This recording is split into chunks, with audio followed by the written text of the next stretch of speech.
Expiry date பாருங்க. நான்லாம் நிறைய எக்ஸ்பைரி இடங்கள் டேட் இருக்கான்றதே பல பேருக்கு தெரியாது. தண்ணிக்கு எக்ஸ்பைரி டேட் கிடையாது. ஆனா அந்த பாட்டிலுக்கு எக்ஸ்பைரி டேட் உண்டு. ஆனா இந்த ரோட்டோரத்துல வந்துட்டு ரூ. 5 கட்டு கேட்டாங்கன்னா, 3 கட்டு ரூ. 10 தர்றீங்களா அப்படின்னு இருக்கேன். அங்க போய் எதுவும் கேட்க மாட்டாங்க. அதுவும் ஜிஎஸ்டி பில் ஏன்னா டிப்ஸ் வேணா ரூ. 10 எக்ஸ்ட்ரா ரூ. 20 எக்ஸ்ட்ரா குடுத்துட்டு வருவாங்க. கரெக்ட் தான். டேபிள் கீழ அத குடுத்துட்டு வந்துருவாங்க. அத குடுக்குறதுக்கு யோசிக்க மாட்டாங்க. ஏன்னா அது கௌரவம். ஓகே. ஸோ இந்த மக்கள் இந்த வீடியோ பார்க்குறாங்க. கண்டிப்பா ஹோட்டல் போகும்போது அடுத்தது பாட்டில்ல எக்ஸ்பைரி ஆச்சா இல்லையான்றத கண்டிப்பா பார்ப்பாங்க. எதுக்காக பார்க்கணும்னு சொல்றேன்னு வச்சுக்கோங்க. ஒண்ணு அத ரீஃபில் பண்ணியிருக்காங்களா இல்லையான்னு தெரியாது. ஓகேங்களா? நிறைய அது நடக்கிறதுக்கு வாய்ப்பு இருக்கு. இன்னொன்னு என்னன்னா டாஸ்மாக்லயே ரூ. 10 எக்ஸ்ட்ரா வாங்குறாங்க. அப்புறம் இதெல்லாம் ஒரு மேட்டரா அப்படின்னு மக்கள் அதை கடந்து போறாங்களா என்னமோன்னு எனக்கு தெரியல.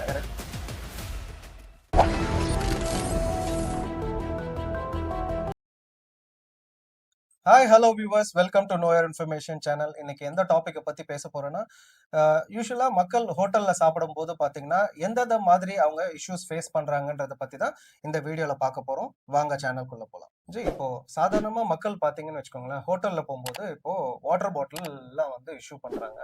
அது வந்து பாத்தீங்கன்னா எம்ஆர்பி விலையை விட வந்து ஜாஸ்தியா வந்து கொடுக்குறாங்க. ஸோ அது வந்து உணவகங்கள்ல இந்த மாதிரி இஷ்யூஸ் இருக்கு. அதை பத்தி கொஞ்சம் சொல்லுங்க. இல்ல அது வந்து இருக்கக்கூடாது. அதாவது எம்ஆர்பி ரேட் அதாவது மேக்ஸிமம் ரீட்டைல் பிரைஸை விட்டுட்டு அவங்க வந்து அதிகமா வாங்கக்கூடாது. ஏன்னா நம்ம மக்கள் கேள்வி கேட்கறது கிடையாது. இப்போ வந்து பாட்டிலோட விலை ரூ. 15னா எதுக்காக ரூ. 5 எக்ஸ்ட்ரா கேட்கறீங்கன்னு கேட்கறது கிடையாது. கரெக்ட். ஸோ அது வந்து மக்களுடைய மிகப்பெரிய தவறு. இதுன்னு பாத்தீங்கன்னா இது முக்கியமா என்ன பிரச்சனை அப்படின்னு பாத்துட்டீங்கன்னா பஸ் ஸ்டாண்ட்ஸ்ல எல்லாம் இருக்குல்ல, பஸ் ஸ்டாண்ட்ஸ்ல இருக்கக்கூடிய ஹோட்டல் அதாவது பெரிய பெரிய பஸ் ஸ்டாண்ட்ஸ்ல இருக்கக்கூடிய அதுல இருக்கக்கூடிய ஷாப்ஸ்லயுமே இந்த பிரச்சனை இருக்கும். அவங்க வந்து எக்ஸ்ட்ரா ஒரு ரூ. 5 வச்சிருப்பாங்க. இப்ப அதெல்லாம் குறைஞ்சிருக்கு. இன்னொன்னு என்னன்னா டாஸ்மாக்லயே ரூ. 10 எக்ஸ்ட்ரா வாங்குறாங்க. அப்புறம் இதெல்லாம் ஒரு மேட்டரா அப்படின்னு மக்கள் அதை கடந்து போறாங்களா என்னமோன்னு எனக்கு தெரியல. கரெக்ட். அந்த பாட்டிலுக்கும் இந்த பாட்டிலுக்கும் வித்தியாசம் இருக்கு இல்லையா? ம்.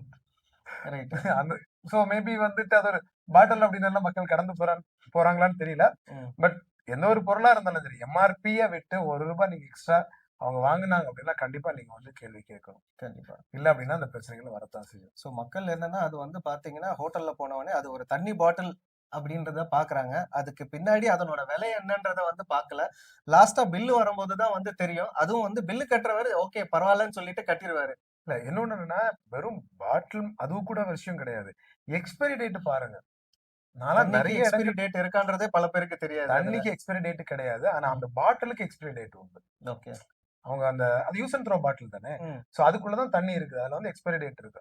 நான் நெறைய கடைகள்ல போய் வாங்கும்போது எக்ஸ்பைரி டேட் எக்ஸ்பைரி ஆன ப்ராடக்ட்ட வாங்க வச்சிருக்கிறத நான் பார்த்திருக்கேன். ஓகே. ஸோ இந்த மக்கள் இந்த வீடியோ பார்க்குறாங்க. கண்டிப்பா ஹோட்டல் போம்போது அடுத்தது பாட்டில்ல எக்ஸ்பைரி ஆச்சா இல்லையான்றத கண்டிப்பா பார்ப்பாங்க. எதுக்காக பார்க்கணும்னு சொல்றேன்னு வச்சுக்கோங்க. ஒண்ணு அத ரீஃபில் பண்ணியிருக்காங்களா இல்லையான்னு தெரியாது. ஓகேங்களா? நெறைய அது நடக்கிறதுக்கும் வாய்ப்பு இருக்கு. நம்ம நெறைய வீடியோஸ் பார்த்திருக்கோம்.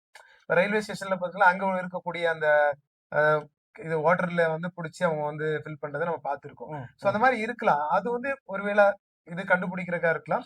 2வது வந்து பார்த்துட்டீங்கன்னா, எக்ஸ்பைரி ஆன பாட்டில் அவங்க சேல் பண்றாங்கன்றத நம்ம பார்க்காம நம்ம வாங்கிட்டோம்னு வச்சுக்கோங்க. ரேட்டும் பார்க்க மாட்டேங்கிறோம், எக்ஸ்பைரி டேட்டும் பார்க்க மாட்டேங்கிறோம். இதனால வந்து சைட் எஃபெக்ட் யார் நமக்கு தான். அவங்களுக்கு கிடையாது. ஓகே. அதுல எக்ஸ்பைரி டேட் கம்பல்சரியா பார்க்கணும். நெறைய பேருக்கு அந்த பழக்கம் கிடையாது.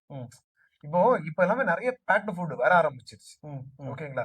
அது வந்து நீங்க எக்ஸ்பைரி ஆகுற ஸ்டேஜ்ல கூட நீங்க அட்லீஸ்ட் இப்ப 6 மாசம்னா நீங்க 5 மாசத்துக்கு பிறகு அத வாங்குறத யோசிக்கணும். இப்ப நெறைய மால்ல எல்லாம் போனீங்கன்னு பாத்துட்டீங்கன்னா, ஒரு ப்ராடக்ட்ட வந்துட்டு 50% டிஸ்கவுண்ட் போட்டிருப்பாங்க. அதெல்லாம் வந்து பாத்தீங்கன்னா, எக்ஸ்பைரி டேட் நெருங்கக்கூடிய ப்ராடக்ட்டா இருக்கும். ஓகேங்களா? இப்ப 6 மாசம் அல்லது 1 வருஷம் அப்டின்னா, 10 மாசம் முடிஞ்சிருச்சுன்னா, அத வந்து போட்டுருவாங்க. நீங்க அந்த பொருள வாங்கி வீட்ல கொண்டு வச்சுட்டு 6 மாசம் வச்சு யூஸ் பண்ணீங்கன்னா, அது கண்டிப்பா ரொம்ப ரொம்ப டேஞ்சர். கரெக்ட் தான். அதனால ரொம்ப எக்ஸ்பைரி டேட் இருக்கிற பொருள பார்த்து தான் நீங்க வாங்கணும். எக்ஸ்பைரி ஆச்சுன்னா நீங்க வாங்கக்கூடாது. ஸோ அதுல தண்ணியும் வந்து விதிவிலக்கு இல்ல. ஓகே. ஸோ இப்போ எக்ஸ்பைரி ஆகப்போதுன்னா, நான் நல்லா ஒரு எக்ஸ்பைரி ஒரு 3 மந்த்ஸ் இருக்கிற ஒரு பாட்டிலோட சேர்த்து எக்ஸ்பைரி ஆகுறத சேர்த்து ஃப்ரீ அப்படின்ற மாரி குடுத்துருவாங்கன்னு சொல்ல வர்றீங்க. இல்ல, இல்ல. மால்ல என்னன்னா அவங்க எக்ஸ்பைரி இப்ப வந்து இப்ப நமக்கு இந்த மாசம் வந்துட்டு 4ஆம் மாசம் இல்லையா? 5வது மாசம் வந்து எக்ஸ்பைரி ஆகுறதுக்கு இருக்கிற பொருள் எல்லாம் இந்த மாசம் டிஸ்கவுண்ட் போட்டுருவாங்க. ஏன்னா அது இருந்துச்சுன்னா வேஸ்ட். இப்ப இவங்க என்னன்னா, இப்போ சில பொருட்கள வந்துட்டு உடனே யூஸ் பண்ணிரலாம். ஃபுட் ப்ராடக்ட்லாம் எடுத்து சாப்பிட்டுலாம் ஏதோ ஒண்ணு பண்ணிரலாம்.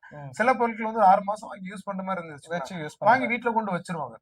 சோ எக்ஸ்பைரி ஆன பிறகு தான் நீங்க அந்த ப்ராடக்ட்ட யூஸ் பண்ணவே ஆரம்பிப்பீங்க. வேஸ்ட். ரொம்ப ரொம்ப டேஞ்சர்ல. கண்டிப்பா. அதனால. அதே மாதிரி இந்த ஹோட்டல்ல போம்போது பார்த்தீங்கன்னா, பில் போடுறாங்க இல்லையா? அதுக்கு ஜிஎஸ்டி வந்து எவ்வளோ வசூலிக்கப்படுது? ஜிஎஸ்டி 5% நார்மலான ஹோட்டல்ஸ்க்கு. ஸ்டாண்டர்டான ஹோட்டல், அதாவது ஸ்டார் ஹோட்டலுக்கு எல்லாம் போனீங்க அப்படின்னா அது வந்து 18% வச்சு செஞ்சுதான் அனுப்புவாங்க. ஏன்னா நீங்க சோபஸ்டிகேட்டட் எதிர்பார்க்கறீங்க இல்லையா? அப்ப உங்களுக்கு சுகமா இருக்கணும்னு எக்ஸ்ட்ரா கொஞ்சம் வரியா போட்டு தானே விடுவாங்க. நார்மலா ஹோட்டல்ஸ்க்கு எல்லாம் போனீங்கன்னா 5% தான் வரி. ஸ்டேட் வந்து 2.5, சென்ட்ரல் வந்து 2.5. இதுதான் வந்து அவங்களுடைய கால்குலேஷன். அதை விட்டு போகாது. ஆனா நீங்க ரொம்ப கேர்ஃபுல்லா பாத்துக்க வேண்டியது என்னன்னா, அவங்க போடக்கூடிய ஜிஎஸ்டி இருக்கு இல்லையா, அதுல வந்து கண்டிப்பா அந்த பில்லுல ஜிஎஸ்டி நம்பர் இருக்கணும். அந்த ஜிஎஸ்டி நம்பர் ஜென்யூன் தானா அப்படின்றத நீங்க வந்து ஜிஎஸ்டி வெப்சைட்ல போய் பாத்துட்டீங்கன்னா செக் பண்ணிக்கலாம். இப்ப நிறைய அந்த மாதிரி நம்ம பாக்குறோம். சில இதுல இடங்கள்ல வந்துட்டு இப்ப நிறைய சம்பந்தமே இல்லாத ஒரு ஆளுக்கு ஜிஎஸ்டி 5 லட்ச ரூபாய் கட்டணும், 10 லட்ச ரூபாய் கட்டணும்னு சொல்லிட்டு அவன் வந்து டாக்ஸ் டிபார்ட்மெண்ட்ல இருந்து நோட்டீஸ் வருது அப்படின்னா என்ன அர்த்தம்? அப்ப போலியான ஜிஎஸ்டிகள் இருக்குன்னு தானே அர்த்தம். கரெக்டா. சோ அப்படின்னா நீங்க வந்து கட்டக்கூடிய ₹1 வரி கட்டுறீங்களோ, ₹9 வரி கட்டுறீங்களோ, ₹100 வரி கட்டுறீங்களோ, அது மேட்டர் கிடையாது. அந்த ₹1 கரெக்டான ஜிஎஸ்டி கம்பெனிக்கு தான், அது இதுக்கு நம்பருக்கு தான் போயிருக்கான்னு நீங்க பாக்கணும். இது நிறைய பேர் பாக்குறது கிடையாது. ஹோட்டல் கொடுங்க, பில்ல கொடுங்க, சாப்பிடுங்க, முடிச்சு பில்லு. ஏன்னா அவங்க ஹோட்டலை பொறுத்தவரை அவங்களே வாங்கி வச்சுக்குவாங்க. கரெக்ட். சோ இப்ப நீங்க சொல்ற மாதிரி பாத்தீங்கன்னா பில்ல பே பண்ணிட்டு அவங்க பாட்டு போயிட்டே இருப்பாங்க. இது கரெக்டா அந்த கம்பெனிக்கான ஜிஎஸ்டி பில்லு தானே அப்படின்றத வந்து பல பேருக்கு நோட்டீஸ் பண்ண மாட்டாங்க. 90% ஆஃப் த பீப்புள் வந்து நோட்டீஸ் பண்றது கிடையாது. சோ நீங்க அதை பண்ண ஆரம்பிச்சிட்டீங்கன்னா நீங்க கேட்கலாம், இது ஜிஎஸ்டி நம்பர் ஜென்யூன் இல்ல, நீங்க எப்படி என்கிட்ட காசு கேட்கலாம், ரீஃபண்ட் கேட்கலாம். கரெக்ட். ஓகேங்க. அந்த மக்களுக்கு என்ன அப்படின்னா, ஹோட்டல்ல போனாங்கன்னா இதெல்லாம் கேட்க மாட்டாங்க. இந்த ரோட்டோரமா உட்காந்துட்டு இந்த 5 ரூபாய்க்கும் 10 ரூபாய் கீரை வைப்பாங்க தெரியுமா, அந்த மாட்ட போய் 5 ரூபாய் கட்டுனா நீங்க 10 ரூபாய்க்கு 3 கட்டு தருவீங்களான்னு கேட்பாங்க. சோ இது என்ன மைண்ட் செட் மென்டாலிட்டி அப்படின்றது தெரியல. ஹோட்டல்ல போய் நீங்க அது உங்களுடைய உரிமை. அவன் வந்து இவங்க வந்து அது லாபத்துக்காக பாக்குறாங்க, இவங்க வாழ்வாதாரத்துக்காக வேலை பாக்குறாங்க. ஆனா இந்த ரோட்டோரத்துல வந்துட்டு 5 ரூபாய் கட்டு கேட்டாங்கன்னா 3 கட்டு 10 ரூபாய்க்கு தரீங்களா அப்படின்னு இருக்கேன். அங்க போய் எதுவும் கேட்க மாட்டாங்க. அதுவும் ஜிஎஸ்டி பில் ஏன்னா டிப்ஸ் வேணா 10 ரூபாய் எக்ஸ்ட்ரா, 20 ரூபாய் எக்ஸ்ட்ரா கொடுத்துட்டு வருவாங்க. கரெக்ட் தான். டேபிள் கீழே அதை கொடுத்துட்டு வந்துருவாங்க. அதை கொடுக்கறதுக்கு யோசிக்க மாட்டாங்க. ஏன்னா அது கௌரவம். இங்க வந்து அந்த அம்மா கிட்ட அது சாப்பாடு அன்னைக்கு அதுல கீரையை வித்தாதான், அல்லது ஏதோ தக்காளியோ மிளகா ஏதோ வித்தாதான் அதுக்கு வாழ்க்கை. அத வாழ்வாதாரம் அன்னைக்கு இருக்கும். அவங்க கிட்ட போய் பேரம் பேசிட்டு இருப்பாங்க. சோ இதான் நம்ம மக்களுடைய யதார்த்தமான வாழ்க்கையா இருக்கு. அதே மாதிரி பாத்தீங்கன்னா இப்ப ஹோட்டல்ல போகும்போது ஃபுட் குவாலிட்டி வந்து ரொம்ப போரா இருக்குன்னா அந்த மாதிரி சமயத்துல வந்து யாருக்கிட்ட வந்து புகார் இருக்கு? ஃபுட் சேஃப்டி டிபார்ட்மெண்ட் கிட்ட கம்ப்ளைண்ட் பண்ணணும். பாத்தீங்கன்னா 9440423222 அப்படின்ற ஒரு வாட்ஸ்அப் நம்பர் இருக்கு. அந்த நம்பருக்கு நீங்க வந்து கம்ப்ளைண்ட் பண்ணீங்க அப்படின்னாலும் அவங்க ஆக்ஷன் எடுப்பாங்க நம்புறேன். நானும் 2-3 இதுக்கு கம்ப்ளைண்ட் பண்ணினேன். மெயில்ல தான் கம்ப்ளைண்ட் பண்ணேன். இது வரைக்கும் ரிப்ளை வரல. சோ அது எந்த அளவுக்குன்னு சொல்ல முடியாது. நான் ஃபுட் குவாலிட்டி சம்பந்தமா தான் கம்ப்ளைண்ட் பண்ணிருந்தேன், எனக்கு ரிப்ளை வரல. சோ அதனால வாட்ஸ்அப்புக்கு வந்து ரிப்ளை வர்றதா சொல்றாங்க. சோ வந்துச்சுன்னா சந்தோஷம். அதுக்கு வந்து ஃபுட் சேஃப்டி இதுல வந்துட்டு அவங்களுடைய வெப்சைட் நீங்க போனீங்க அப்படின்னா அவங்க கம்ப்ளைண்ட் மெயில் ஐடி கொடுத்துருப்பாங்க. அதுல நீங்க போட்டோ எடுத்து ஆதாரமா பில்லையும் வச்சு நீங்க வந்து கம்ப்ளைண்ட் பண்ணலாம். நடவடிக்கை எடுத்தா சந்தோஷம். அப்படி நடவடிக்கை பெருசா எடுத்திருந்தாங்க அப்படின்னா அந்த மாதிரி போர் குவாலிட்டி ஃபுட் எல்லாம் வந்துட்டு ரிலீஸ் ஆகாது. இப்ப நீங்க நிறைய பாக்குறோம். இங்க கேக் வாங்கினாங்க, கெட்டு போன கேக்குன்றாங்க.